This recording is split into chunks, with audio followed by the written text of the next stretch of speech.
Bem-vindos a mais um Clube do Churume. E hoje a gente vai revisitar um filme que mistura vigilantes urbanos, travestis explosivos, cowboys fora do tempo e uma heroína que alterna entre aulas de direito e tiroteios com salto-agulha. Sim, meus amigos, vamos falar de Avenging Angel, filme de 1985 que provou que é possível sim fazer justiça social com blush vermelho e uma Glock na bolsa. Para entender esse filme, pessoal, a gente precisa voltar aos tempos em que o VHS era rei e qualquer filme com prostituta armada, policial aposentando, tiroteio sem vingativo e sem muito plot virava sucesso de locadora. O primeiro filme, Angel, que é de 1984, já tinha sido um hit inesperado. Era uma colegial de dia, garota de programa à noite e é claro que o povo alugava. Era o tipo de premissa que misturava sensacionalismo barato com uma pitada de crítica social, ou pelo menos ele fingia isso. E com o sucesso, a produtora New World Pictures, que basicamente vivia de filmes B, com cara de filme Z, não perdeu tempo e um ano depois veio a sequência. Mas agora com uma nova atriz, mais cenas de ação, uma estética ainda mais cafona e uma senhora nervosa, mas tão nervosa que faz até a Tula Luana parecer uma monja tibetana. E a nossa sinopse, com um toque de novela das 9, hein? Moni Stewart, nossa Angel, deixa a vida das ruas, ou melhor, deixou a vida das ruas, do primeiro filme, está estudando direito, morando num AP honesto, sem cafetão, sem tiroteio, sem drag queen explodindo carro, uma vida quase normal. Mas, lógico, sempre tem um mas, tudo muda quando o detetive Andrews, seu mentor, figura paterna, é assassinado. E como uma boa personagem do filme lá dos anos 80, ela reage da única forma aceitável. Com vingança, é lógico. Sim, meus caros, a Angel voltou e dessa vez ela tá com um delineador mais afiado que mira de Sarah Connor. Her name is Angel. 4 years ago, she walked the streets of Hollywood. Today, she's graduating college. When I was hustling the streets, I hated cops, even you. But when the cop who changed her life is murdered. The last thing Andrew said before he died was Angel. Angel's back on the boulevard with a vengeance. Avenging Angel. I'm looking for Andrew's killer. The cops won't help her. What the hell you think you're doing? You were doing your job. I wouldn't have to. The mob wants her dead. The only ones she can turn to are the street people. Real friends like Kit Carson, Solly. How you doing? New friends like Johnny Glitter. Delighted. Intoxicated. The girls and Little Buck. Together, they're the most unexpected. At this point, you pull the trigger. Crime-fighting force Hollywood has ever seen. Those guys are pros.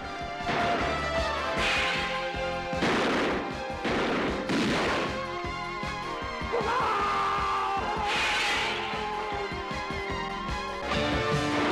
now I know how it costs you, pal.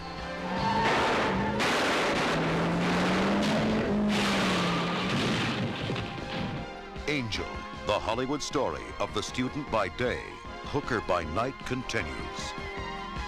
You're more of a prostitute than I ever was.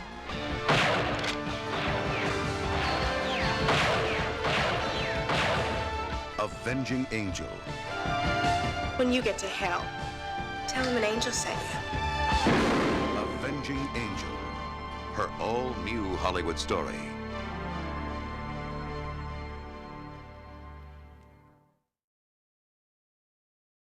Absolutamente nada em Avenging Angel seria possível sem os coadjuvantes mais aleatórios e carismáticos que já andaram por Los Angeles. Nós até poderíamos chamá-los, sei lá, de Vingadores de Taubaté. Tem Kit Carson, que é um cowboy velhinho, saído diretamente de um filme de matinê dos anos 50, faroeste, lógico, totalmente deslocado. Uma pistola e senso de justiça muito firme.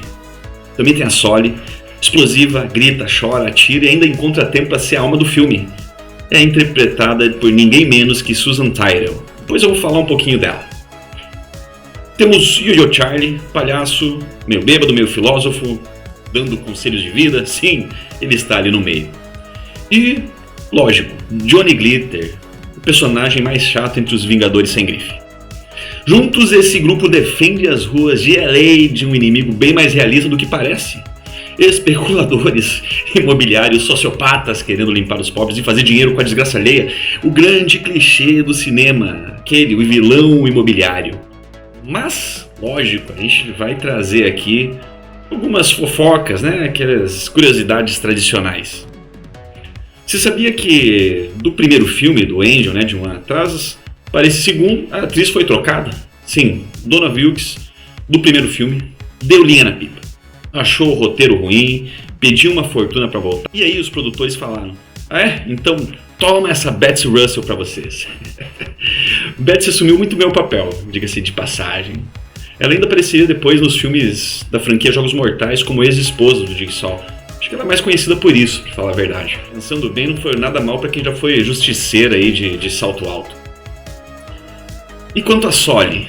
Susan Tyrrell, uma atriz que já tinha sido indicada ao Oscar, sim, pasmem, por Fairy City, caiu de cabeça no personagem. Realmente ela é sensacional. Ela improvisa falas, escolheu figurino, trouxe um equilíbrio perfeito entre drama, escândalo, dinamite, enfim, toda a cena com ela vale muito a pena dar uma olhada, assim como o nosso querido cowboy, né, conhecido no filme como Kit Carson. O ator Rory Calhoun realmente achava que estava num filme de faroeste. Nosso amigo aí, Kit Carson, ele lia o roteiro e achava que estava em Os Brutos Também Amam. É um pouco senil, diríamos assim. Algumas cenas foram gravadas sem permissão, pessoal. Olha o nível, né? É esquema guerrilha mesmo. Sai correndo depois da ação, filma, edita e manda ver. A trilha sonora ela foi composta por Christopher Young, que depois ele fez a trilha de Hellraiser e A Entidade. Dá pra notar que ele já curtia aí uma vibe sinistra, né? Lógico que o sinistro aqui é só o nosso filme, só a nossa indicação de hoje. E o orçamento desse filme era tão baixo que alguns cenários do primeiro filme também foram reaproveitados, sem nem mudar a iluminação. Foi feito realmente aí esse corte brutal e é muito perceptível durante o andamento do filme.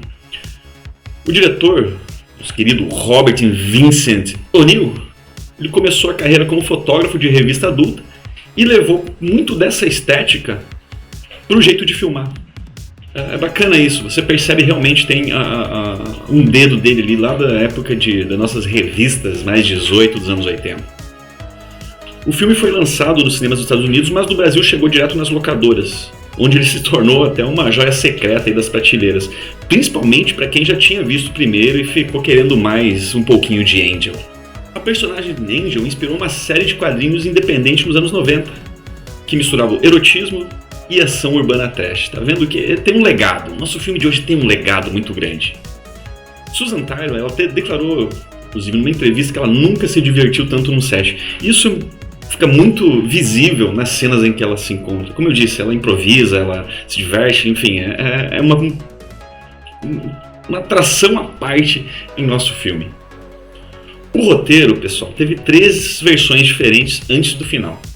Uma delas colocava inclusive Angel indo para Las Vegas enfrentar uma gangue de strippers ninjas. Não sei vocês, mas eu adoraria ver essa sequência. Betsy Russell é 4 anos mais nova que Donna Wilkes, que interpretou Angel no filme original. Veja que até isso não faz muito sentido. E a neta de Robert Vincent O'Neill, nosso diretor, que é a pequena Jessica, ela interpreta o Little Buck, que é o bebezinho do filme. Então, um pouquinho de nepotismo aí também nos sets de gravação.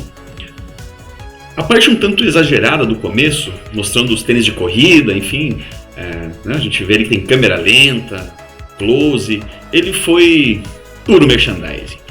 Para Adidas, inclusive, né? Patrocinadora que foi agradecida aí nos créditos finais. O filme foi lançado 2 anos depois de Angel, mas ele se passa, na linha do tempo do filme, 5 anos depois. O produtor Keith Rubinstein e o diretor Robert O'Neill, eles acharam que Donald Wilkers não era convincente como uma graduada universitária.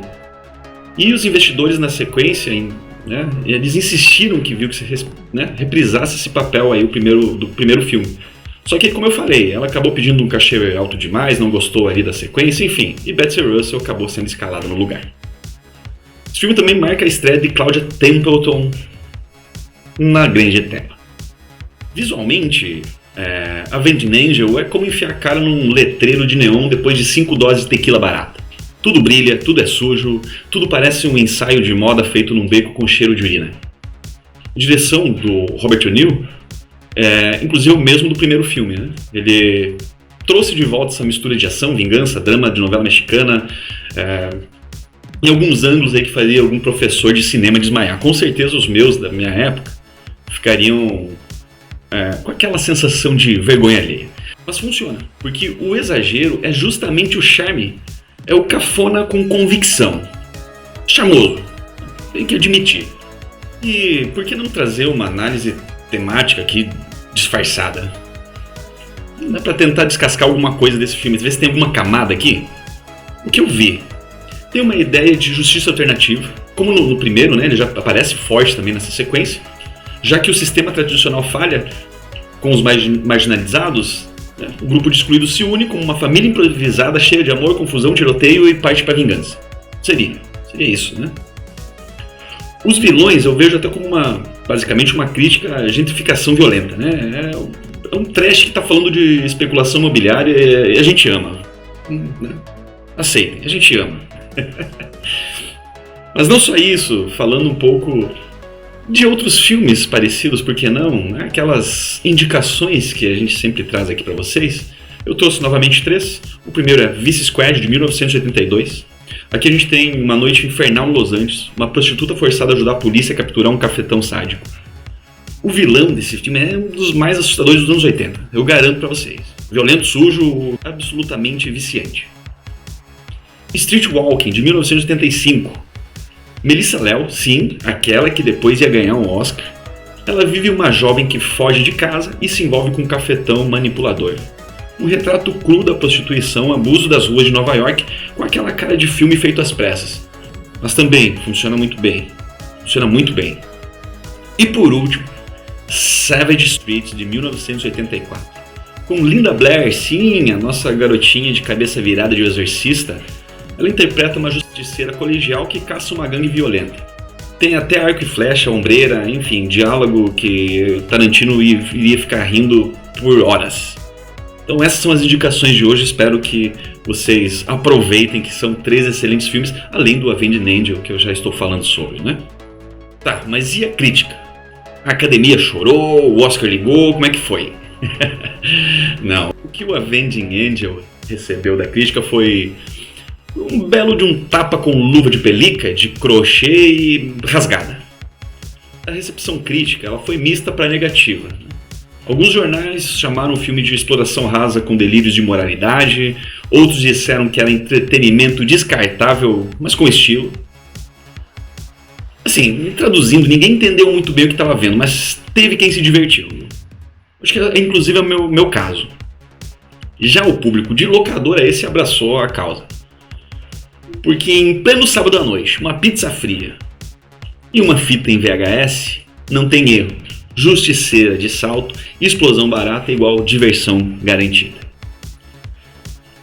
Só para não esquecer aqui, o Avenging Angel ele custou cerca de 2 milhões de doletas. Até que, assim, os padrões da época, né, e da New World Pictures, era tipo dar R$50 e pedir um filme com perseguição, tiro e drama. Mesmo assim, o filme lucrou razoavelmente bem, especialmente em home video, né, como eu já citei. Ele até virou cult em países como Brasil, Alemanha e, por algum motivo misterioso, a Turquia. Ou seja, a crítica torceu o nariz, mas quem manda é o povo com a fita rebobinada. Esse povo deixou claro que Avenging Angel é um excelente filme. Mas para encerrar aqui, não ficar muito grande, é a minha indicação de hoje. Avenging Angel é cafona, exagerado, divertido e até mais profundo do que parece, aqui com a minha zoeira, com as minhas brincadeiras. Mas é uma verdadeira pérola trash com coração no lugar certo e delineador até o cérebro. tipo de filme que te dá um soco na cara e depois te oferece um gloss. Esse é o melhor resumo. E se você ama um filme ruim que tenta ser bom, ou um filme bom que só podia existir nos anos 80, esse é pra você. Abre uma Pepsi quente, dá o play, pega um VHS, joga e aproveite. Minha nota são 5 batons de 10 e é isso. Muito obrigado. Fiquem até a próxima. Deixem aí nos comentários se você já assistiu, se tem outras indicações de filmes. Tamo junto, valeu e é nóis. Angel.